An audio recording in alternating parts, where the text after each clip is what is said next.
रात के 10 बजे गांव के बाहर पुरानी चाय की दुकान। ठंडी हवा चल रही है। दूर से कुत्तों के भौंकने की आवाज आ रही है।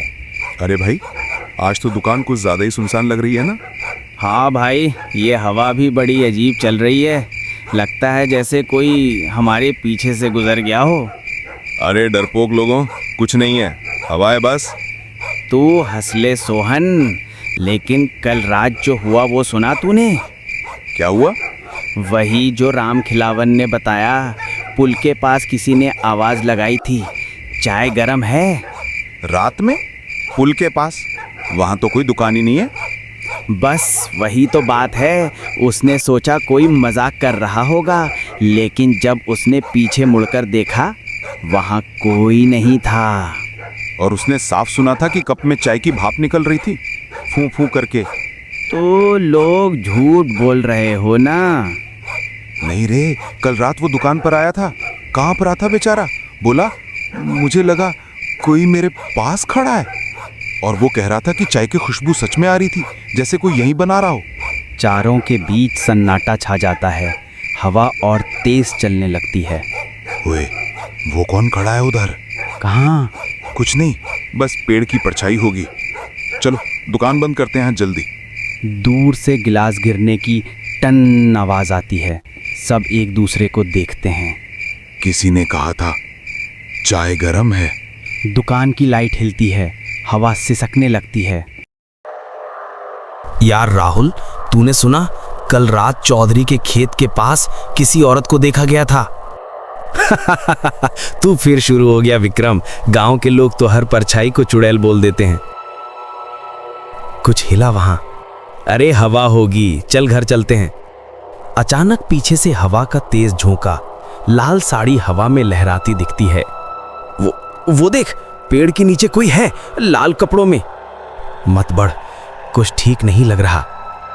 धीरे धीरे लाल कपड़ों में चुड़ैल पेड़ की डाल पर बैठी दिखती है। बाल खुले हुए, आंखें नीली चमकती हैं। कौन मेरे जंगल में आया? भूत है यार, भाग भाग विक्रम। दोनों भागते हैं। पीछे से चुड़ैल की हंसी गूंजती है। अब तो शुरू हुई आहट की रातें। राहुल और विक्रम दोनों डरे हुए बैठे हैं। उनके चेहरे पर रात की दहशत साफ झलकती है। विक्रम, जो हमने देखा वो सपना नहीं था, है ना? सपना? अगर सपना होता तो मेरी चप्पल वहां कैसे रह गई जंगल में? पास बैठे बुजुर्ग हरनाम सिंह उनकी बातें सुन लेते हैं। लाल कपड़ों वाली औरत उस पेड़ पर? हाँ बाबा, उसकी आंखें नीली चमक रही थीं और हवा भी रुक गई थी उस वक्त। वो चुड़ैल है, रक्तवती, जिसे सालों पहले इसी गांव में जलाया गया था। जलाया गया था? क्यों बाबा? उसने अपने पति की जान ली थी, फिर रात के तीसरे पहर में लाल कपड़े पहनकर उस पेड़ पर चढ़ गई। उसी दिन से उस पेड़ से आवाजें आती हैं। हवा चलती है, दूर मंदिर की घंटी बजती है। अगर वो सच में वही है तो वो हमसे क्या चाहती है? शायद कोई अधूरा बदला या कोई नाम जिसे वो पुकार रही है। वही जंगल का रास्ता। दोनों दोस्त वापस वहीं पहुंचते हैं। यार, हम यहां फिर क्यों आए हैं? क्योंकि मैं जानना चाहता हूं वो औरत कौन है और उसने आहट की रातें क्यों कहा था। पेड़ के पास वही चप्पल पड़ी है और पेड़ की शाख पर लाल कपड़ा लटक रहा है। राहुल, विक्रम। दोनों रुक जाते हैं। उसने हमारे नाम कैसे जाने? मत भाग, सुन, वो हमें बुला रही है। हवा तेज होती है और पेड़ के नीचे से एक परछाई उठने लगती है। मुझे मेरा वादा पूरा करना है। रात का सन्नाटा, वही पुराना पेड़, आसमान में आधा चांद। राहुल और विक्रम खड़े हैं। राहुल, मुझे ये सब अच्छा नहीं लग रहा। वो फिर से आएगी यार। डरना बंद कर। अगर हम नहीं जानेंगे कि वो कौन है तो वो हमें बार बार सताएगी। पेड़ के नीचे से लाल कपड़ा हवा में हिलता है। ठंडी आवाज आती है। वादा पूरा करो। किस वादे की बात कर रही है ये? कौन है तू? क्यों हमारे पीछे पड़ी है? धीरे धीरे धुंध के बीच चुड़ैल की आकृति उभरती है।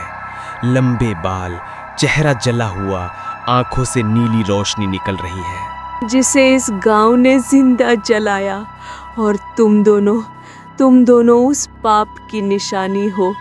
क्या मतलब? हमने तो कुछ नहीं किया। तुम्हारे दादा, उन्हीं ने मुझे धोखा दिया था। मुझे वादा किया था कि वो मुझे लेने आएंगे, पर वो कभी नहीं लौटे। दादा? मेरे दादा ने? मैं इंतजार करती रही हर रात, और जब वो नहीं आए तो मैंने अपने प्राण दे दिए उस पेड़ पर।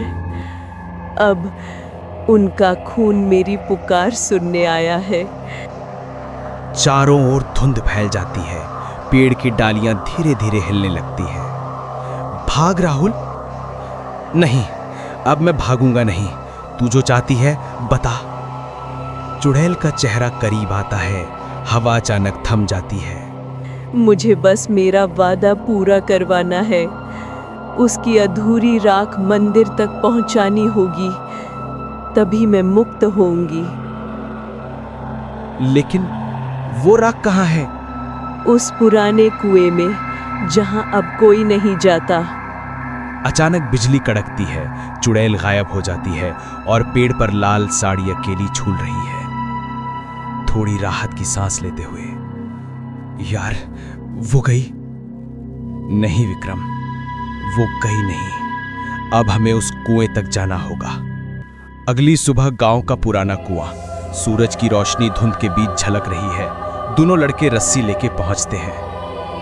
यही है वो कुआं। सालों से कोई यहां नहीं आया।